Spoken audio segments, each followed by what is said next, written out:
Bleak House by Charles Dickens, Chapter 30, Esther's Narrative. Richard had been gone away some time when a visitor came to pass a few days with us. It was an elderly lady. It was Mrs. Woodcourt, who, having come from Wales to stay with Mrs. Bayham Badger, and having written to my guardian by her son Alan's desire to report that she had heard from him and that he was well and sent his kind remembrances to all of us, had been invited by my guardian to make a visit to Bleak House. She stayed with us nearly 3 weeks. She took very kindly to me and was extremely confidential, so much so that sometimes she almost made me uncomfortable. She was such a sharp little lady and used to sit with her hands folded in each other, looking so very watchful while she talked to me that perhaps I found that rather irksome, or perhaps it was her being so upright and trim, though I don't think it was that, because I thought that quantity pleasant. Nor can it have been the general expression of her face, which was very sparkling, and pretty for an old lady. I don't know what it was, or at least, if I do now, I thought I did not then, or at least, but it don't matter. Of a night, when I was going upstairs to bed, she would invite me into her room, where she sat before the fire in a great chair, and dear me, she would tell me about Morgan ap Carrig until I was quite low-spirited. Sometimes she recited a few words from the Crumlin Wallenwer and the Mewlin Willenwood, if those are the right names, which I dare say they are not, and would become quite fiery with the sentiments they expressed, though I never knew what they were, being in Welsh, further than that they were highly eulogistic of the lineage of Morgan ap Carrig. "So, Miss Somerset," she would say to me with stately triumph, you see, is the fortune inherited by my son. Wherever my son goes, he can claim kindred with ap Carrig. He may not have money, but he always has what is much better, family, my dear." I had my doubts of their caring so much for Morgan ap Carrig in India and China, but of course I never expressed them. I used to say it was a great thing to be so highly connected. "It is, my dear, a great thing," said Mrs. Woodcourt. Mrs. Woodcourt would reply, "It has its disadvantages. My son's choice of a wife, for instance, is limited by it, but the matrimonial choice of the royal family is limited in much the same manner." Then she would pat me on the arm and smooth my dress, as much as to assure me that she had a good opinion of me, the distance between us notwithstanding. Poor Mr. Woodcourt, my dear," she would say, always with some emotion, "was descended from a great Highland family, the McCourts of McCourt. He served his king and country as an officer in the Royal Highlanders, and he died in the field. My son is one of the last representatives of two old families. With the blessing of heaven, he will set them up again and unite them with another old family." It was in vain for me to try to change the subject, as I used to try, only for the sake of novelty, or perhaps because I need not be so particular. Mrs. Woodcourt would never let me change it. "My dear," she said one night, "you have so much sense, and you look at the world in a quiet manner so superior to your time of life, that it is a comfort to me to talk to you about these family matters of mine. You don't know much of my son, my dear, but you know enough of him, I dare say, to recollect him." "Yes, ma'am, I recollect him." "Yes, my dear. Now, my dear, I think you are a judge of character, and I should like to have your opinion of him." "Oh, Mrs. Woodcourt," said I, "is that so difficult?" "Why is it so difficult, my dear?" she returned. "I don't see it myself. To give an opinion on so slight an acquaintance, my dear, that's true." I didn't mean that, because Mr. Woodcourt had been at our house a good deal altogether, and had been quite intimate with my guardian. I said so, and added that he seemed to be very clever in his profession, though we thought that his kindness and gentleness to Miss Flite were above all praise. "You do him justice," said Mrs. Woodcourt, pressing my hand. "You define him exactly. Alan is a dear fellow, and in his profession faultless, I say it, Though I am his mother, still I must confess he is not without faults, love. None of us are, said I. Ah, but his really are faults that he might correct, and ought to correct, returned the sharp old lady, sharply shaking her head. I am so much attached to you that I may confide in you, my dear, as a third party, wholly disinterested, that he is fickleness itself. I said I should have thought it hardly possible that he could have been otherwise than constant to his profession, and zealous in the pursuit of it, judging from the reputation he had earned. You are right again, my dear, the old lady retorted, but I don't refer to his profession. Look you, I refer, my dear, to his social conduct. He is always paying trivial attentions to young ladies, and always has been ever since he was 18. Now, my dear, he has never really cared for any one of them, and has never meant in doing this to any harm, or to express anything but politeness and good nature. Still, it's not right, you know, is it? No, said I, as she seemed to wait for me. And it might lead to mistaken notions, you see, my dear. Therefore I have told him many times that he really should be more careful, both in justice to himself and in justice to others. And he has always said, Mother, I will be. But you know me better than anybody else does, and you know I mean no harm, in short, mean nothing, all of which is very true, my dear, but is no justification. However, he is now gone so far away, and for an indefinite time, and as he will have good opportunities and introductions, we may consider this past and gone. And you, my dear, said the old lady, who is now all nods and smiles, regarding your dear self, my love. Me, Mrs. Woodcourt. Not to be always selfish, talking of my son who is gone to seek his fortune and to find a wife. When do you mean to seek your fortune and find a husband, Miss Summerson? Hey, look you, now you blush. I don't think I did blush, at all events. It was not important if I did, and I said my present fortune perfectly contented me, and I had no wish to change it. Shall I tell you what I always think of you, and the fortune yet to come for my love? Said Mrs. Woodcourt. If you believe you are a good prophet, said I, why then, it is that you will marry someone very rich and very worthy, much older, 25 years perhaps, than yourself, and you will be an excellent wife and much beloved and very happy. That is good fortune? That is good fortune, said I, but why is it to be mine? My dear, she returned, there's suitability in it. You are so busy and so neat and so peculiarly situated altogether that there's suitability in it, and it will come to pass, and nobody, my love, will congratulate you more sincerely on such a marriage than I shall. It was curious that this should make me uncomfortable, but I think it did. I know it did. It made me, for some part of that night, uncomfortable. I was so ashamed of my folly that I did not like to confess it, even to Ada, and that made me more uncomfortable still. I would have given anything not to have been so much in the bright old lady's confidence, if I could have possibly declined it. It gave me the most inconsistent opinions of her. At one time I thought she was a storyteller, at another time that she was the pink of truth. Now I suspected that she was very cunning. Next moment I believed her honest Welsh heart to be perfectly innocent and simple. And after all, what did it matter to me? Why did it matter to me? Why could not I, going up to bed with my basket of keys, stop to sit down by the fire, and not trouble myself about the harmless things she said to me?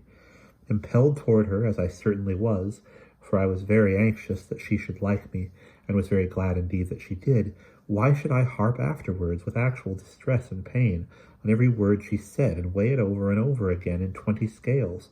Why was it so worrying to me to have her in our house, and confidential to me every night, when I yet felt it was better and safer somehow that she should be there than anywhere else?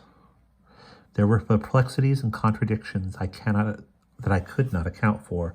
So when Mrs. Woodcourt went away, I was sorry to lose her, but it was relieved too. And then Catty Jellybean came by, and Catty brought such a packet of domestic news that it gave us abundant occupation. First, Catty declared, and would at first declare nothing else, that I was the best adviser that ever was known. This, my pet said, was no news at all, and this, I said, of course was nonsense. Then Catty told us she was going to be married in a month, and that if Ada and I would be her bridesmaids, she would be the happiest girl in the world, to be sure. This was news indeed, and I thought we never should have done talking about it. We had so much to say to Catty, and Catty so much to say to us. It seemed that Catty's unfortunate papa had got over his bankruptcy with the general clemency and commiseration of his creditors, and had got rid of his affairs in some blessed manner without succeeding in understanding them, and had given up everything he possessed, which was not worth much, I should think, to judge from the state of the furniture, and had satisfied everyone concerned that he could do no more, poor man. So he had been honorably dismissed to the office to begin the world again. What he did at the office I never knew. Catty said he was a custom house and general agent. As soon as her papa had tranquilized his mind by becoming this shorn lamb, and they had removed to a furnished lodging in Hatton Garden, Catty had brought about a meeting between him and old Mr. Turveydrop, and poor Mr. Jellyby, being very humble and meek, had deferred to Mr. Turveydrop's deportment so submissively that they had become excellent friends. By degrees, old Mr. Turveydrop, thus familiarized with the idea of his son's marriage, had worked up his parental feelings to the height of contemplating that event as being near at hand, and had given his gracious consent to the young couple commencing housekeeping at the academy in Newman Street when they would. "And your papa, Catty, what did he say?" "Oh, poor pa," said Catty, "only cried and said he hoped we might get on better than he and ma had got on. He didn't say so before Prince, he only said so to me. He said, 'My poor girl, you have not been very well taught how to make a home for your husband, but unless you mean with all your heart to strive to do it, you had better murder him than marry him, if you really love him.'" "And how did you reassure him, Catty?" "Well, it was very distressing, you know, to see poor pa so low, and hear him say such terrible things. And I couldn't help crying myself, but I told him that I did mean it with all my heart, and that I hoped our house would be a place for him to come and find some comfort in of an evening. Then I mentioned Peepy's coming to stay with me, and then pa began crying again and said the children were Indians." "Indians, Catty?" "Yes," said Catty, "wild Indians, and pa said," here she began to sob, poor girl, not at all like the happiest girl in the world, "that he was sensible. The best thing that could happen to them was their being all tomahawked together." Ada suggested that it was comfortable to know that Mr. Jellyby did not mean these destructive sentiments. "No, of course, I know pa wouldn't like his family to be weltering in their blood," said Catty. "But he means that they are all very unfortunate in being ma's children, and that he is very unfortunate in being ma's husband, and I am sure that's true, though it seems unnatural to say so." I asked Catty if Mrs. Jellybean knew that her wedding day was fixed. "Oh, I don't know what ma is, Esther," she returned. "It's impossible to say whether she knows it or not. She has been told often enough, and when she is told it, she only gives me a placid look, as if I was, I don't know what, a steeple in the distance," said Catty with a sudden idea. "And then she shakes her head and says, 'Oh, Catty, Catty, what a tease you are,' and goes on with the Boreobula letters." "And what about your wardrobe, Catty?" said I. "Well, my dear Esther," she returned, drying her eyes, "I must do the best I can, and trust my dear Prince never to have an unkind remembrance of my coming so shabbily to him. If the question concerned an outfit for Boreobula, ma would know all about it, and would be quite excited. Being what it is, she neither knows nor cares." Catty was not at all deficient in natural affection for her mother, but mentioned this with tears, as an undeniable fact, which I am afraid it was. We were sorry for the poor dear girl, and found so much to admire in the good disposition which had survived under such discouragement, that we both at once, Ada and I, proposed a little scheme that made her perfectly joyful. This was her staying with us for 3 weeks, my staying with her for 1, and our all 3 contriving and cutting out, repairing and sewing and saying and doing the very best we could to think of to make the most of her stock. My guardian being as pleased with the idea as Catty was, we took her home next day to arrange the matter, and brought her out again in triumph, with her boxes and all the purchases that could be squeezed out of a £10 note which Mr. Jellyby gave her. What my guardian would not have given her if we had encouraged him, it would be difficult to say, but we thought it right to compound for no more than her wedding dress and bonnet. He agreed to this compromise, and if Catty had ever been happy in her life, she was happy when we sat down to work. She was clumsy enough with her needle, poor girl, and pricked her fingers as much as she had been used to ink them. She could not help reddening a little now and then, partly with the smart and partly with the vexation at being able to do no better, but she soon got over that, and began to improve rapidly. So day after day, she and my darling, and my little maid Charlie, and a milliner out of town, I sat hard at work as pleasantly as possible. Over and above this, Catty was very anxious to learn housekeeping, as she said. Now mercy upon us, the idea of her learning housekeeping of a person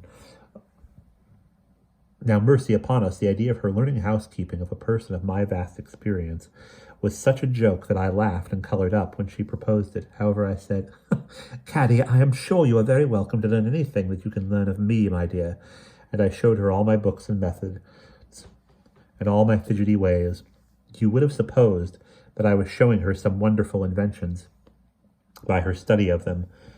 And if you had seen her, whenever I jingled my housekeeping keys, get up and attend me, certainly you might have thought that there never was a greater impostor than I, with a blinder follower than Catty Jellyby.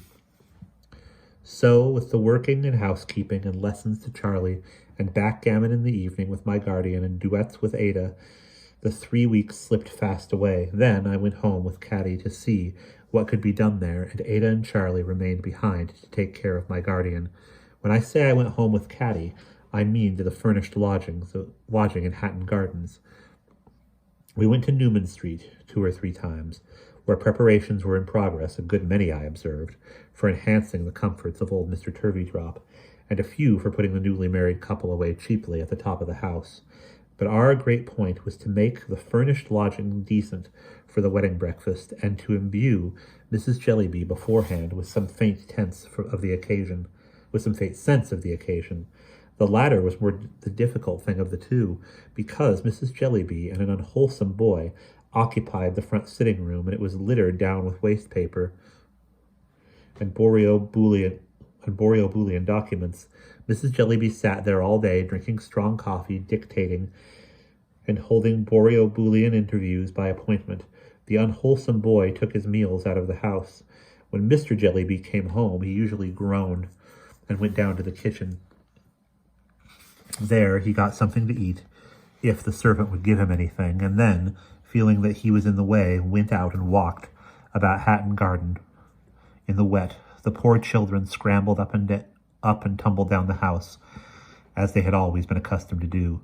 The production of these devoted little sacrifices, in any presentable condition, being quite out of the question at a week's notice, I proposed to Catty that we should make them as happy as we could on her marriage morning in the attic where they all slept, and should confine our greatest efforts to her mamma and her mamma's room. A clean breakfast, in truth, Mrs. Jellyby required a good deal of attention, her hair looking like the mane of a dustman's horse. Thinking that the display of Catty's wardrobe would be the best means of approaching the subject, I invited Mrs. Jellyby to come and look at it spread out on Catty's bed in the evening after the unwholesome boy was gone.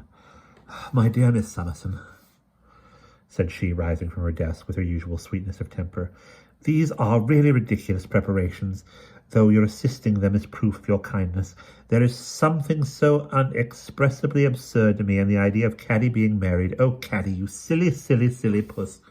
She came upstairs with us notwithstanding, and looked at the clothes in her customary far-off manner. They suggested one distinct idea to her, for she said, with her placid smile and shaking her head, My good Mrs. Summerson, at half the cost, this weak child might have been equipped for Africa. On our going downstairs again, Mrs. Jellyby asked me whether this troublesome business was really to take place next Wednesday, and on my replying yes, she said, Will my room be required, my dear Miss Summerson? For it's quite impossible that I can put my papers away. I took the liberty of saying that the room would certainly be wanted, and that I thought we must put the papers away somewhere.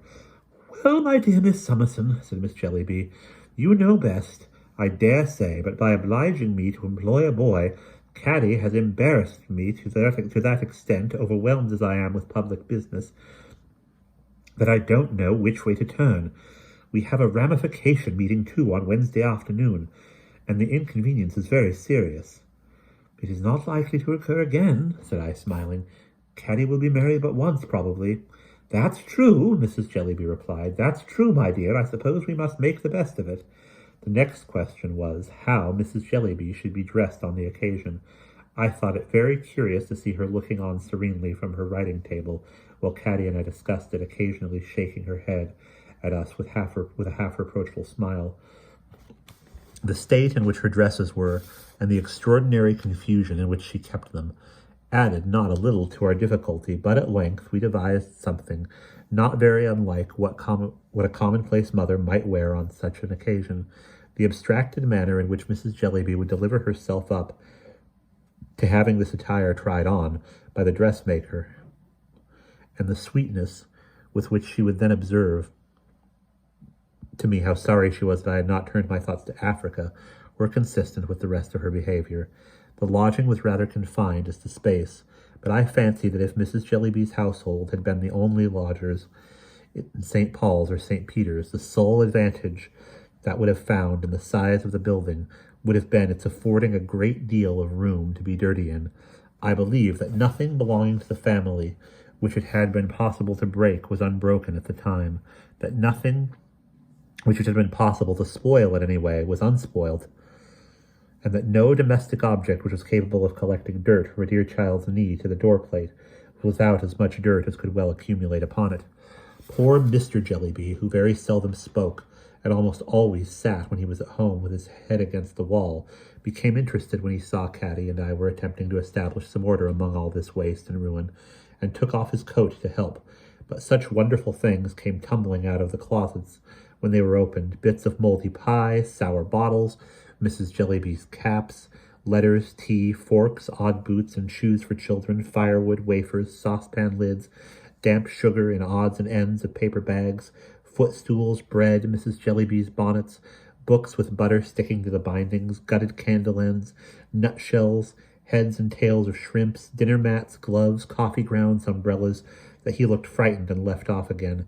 But he came regularly every evening, and sat without his coat, with his head against the wall, as though he would have helped us if he had known how.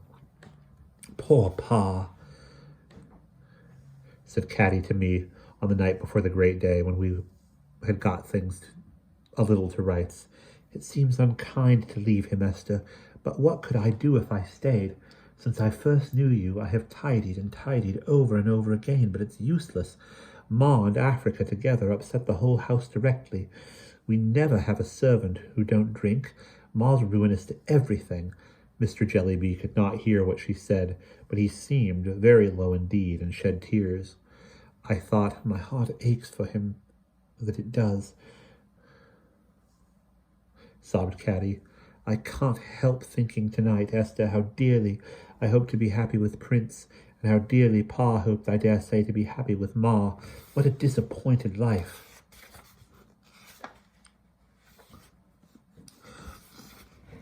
"My dear Catty," said Mr. Jellyby, looking slowly round from the wall. It was the first time I think I ever heard him say 3 words together. "Yes, Pa," cried Catty, going to him and embracing him affectionately. "My dear Catty," said Mr. Jellyby. "Never have—" "Not Prince, Pa," faltered Catty. "Not have Prince?"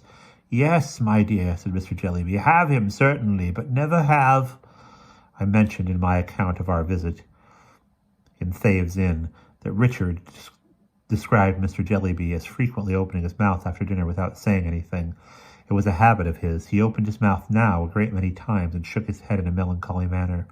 "What do you wish me not to have?" "Don't have what, dear Pa?" asked Catty, coaxing him with her arms round his neck. "Never have a mission, my dear child."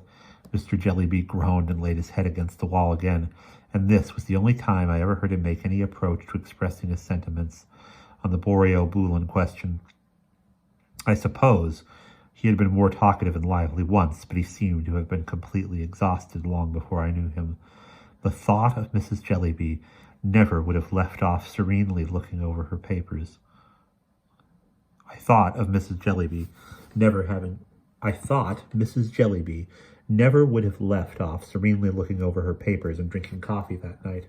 It was 12 o'clock before we could obtain possession of the room, and the clearance it required then was so discouraging that Catty, who was almost tired out, sat down in the middle of the dust and cried, but she soon cheered up, and we did wonders with it before we went to bed.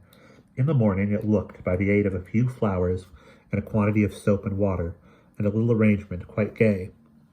The plain breakfast made a cheerful show, and Catty was perfectly charming, but when my darling came, I thought, and I think now, that I never had seen such a dear face as my beautiful pet's.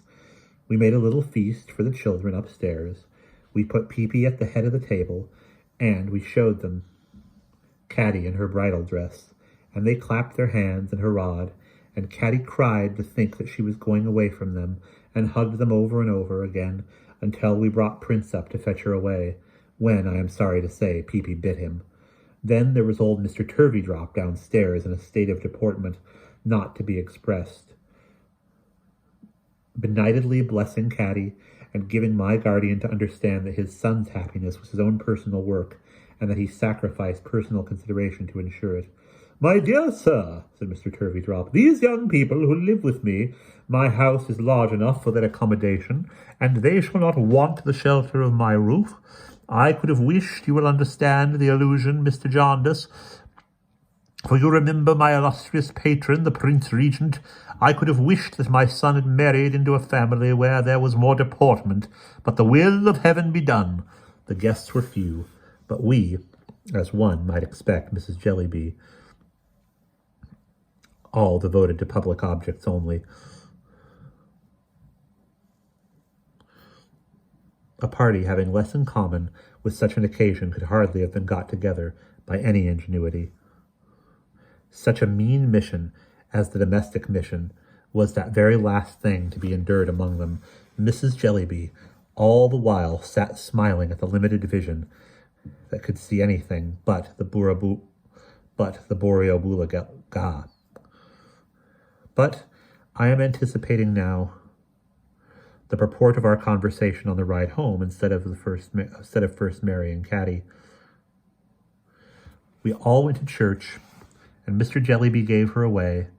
Of the air with which old Mr. Turveydrop, with his hat under his left arm, his eyes creasing themselves up into his wig, stood stiff and high-shouldered behind us bridesmaids during the ceremony, and afterwards saluted us, I could never say enough to do it justice.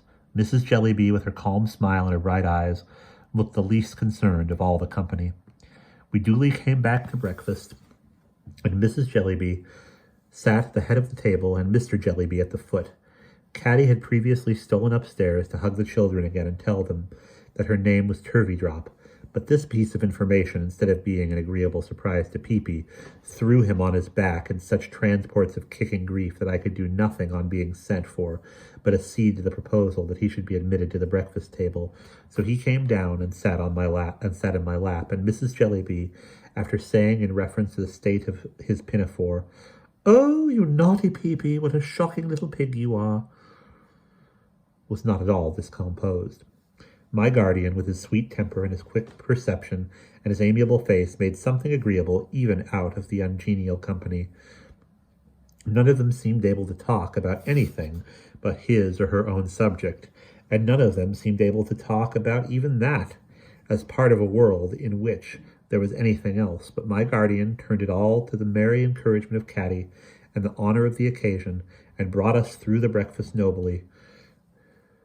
What we should have done without him I am afraid to think of, for all the company, despising the bride and bridegroom, and old Mr. Turveydrop, and old Mrs. Turveydrop, in virtue of his deportment, considering himself vastly superior to all the company, it was a very unpromising case.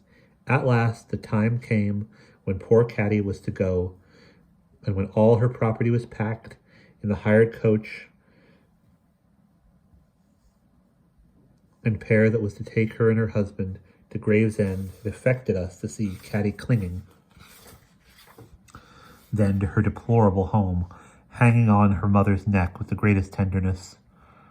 "I am sorry I couldn't go on writing from dictation, Ma," sobbed Catty. I hope you forgive me now."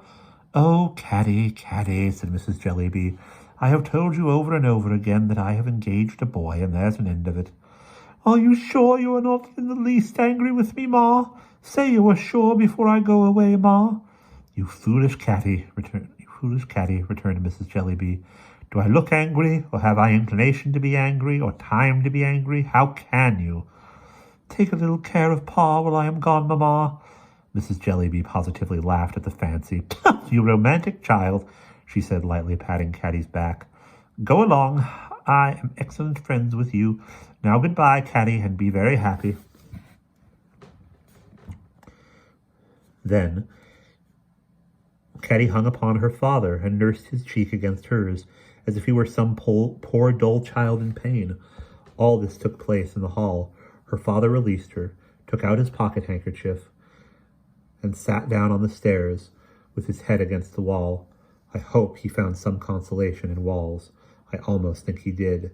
And then Prince took her arm in his, turned with great emotion and respect to his father, whose deportment at that moment was overwhelming. "Thank you, over and over again, Father," said Prince, kissing his hand. "I am very grateful for all your kindness and consideration regarding our marriage, and so, I can assure you, is Catty." "Very," sobbed Catty, "very. My dear son," said Mr. Turveydrop, "and dear daughter, I have done my duty. If the spirit of the sainted woman hovers above us, and looks down on the occasion, that your constant affection will be my recompense. You will not fail in your duty, my son and daughter, I believe." "Dear father, never," cried Prince. "Never, never, dear Mr. Turveydrop," said Catty. "This," returned Mr. Turveydrop, "is as it should be, my children. My home is yours, my heart is yours, my all is yours.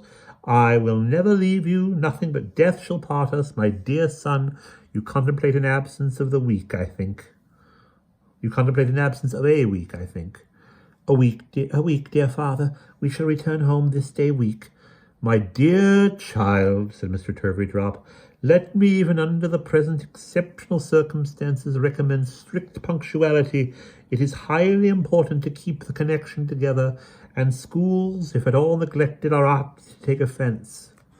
This day, father, we shall be sure to be home for dinner. "Good," said Mr. Turveydrop. "You will find fires, my dear Caroline, in your own room, and dinner prepared in my apartment. Yes, yes, Prince," anticipating some self-denying objection on his son's part with a great air. "You and our Caroline will be strange in the upper part of the premises, and will therefore dine that day in my apartment. Now bless ye." They drove away, and whether I wondered most at Mrs. Jellyby or at Mr. Turveydrop, I did not know. Ada and my guardian were in the same condition when we came to talk it over, but before we drove away too, I received a most unexpected and eloquent compliment from Mr. Jellyby. He came up to me in the hall, took both my hands, pressed them earnestly, and opened his mouth twice. I was so sure of his meaning that I said, quite flustered, "You are very welcome, sir. Pray don't mention it." "I hope this marriage is for the best, guardian," said I, when we three were on our road home. "I hope it is, little woman. Patience, we shall see." "Is the wind in the east today?" I ventured to ask him. He laughed heartily and answered, "Ha, ha, ha, ha, no." "But it must have been this morning, I think," said I. He answered, "No," again, and this time my dear girl confidently answered, "No," too, and shook the lovely head, which, with its blooming flowers against the golden hair, was like the very spring. "Much you know of east winds, my ugly duckling," said I, kissing her. In my admiration, I couldn't help it. "Well, it was only their love for me, I know very well, and it is a long time ago. I must write it, even if I rub it out again, because it gives me so much pleasure. They said there could be no east wind where somebody was. They said that wherever Dame Durden went, there was sunshine and summer air. And that is the end of chapter 30.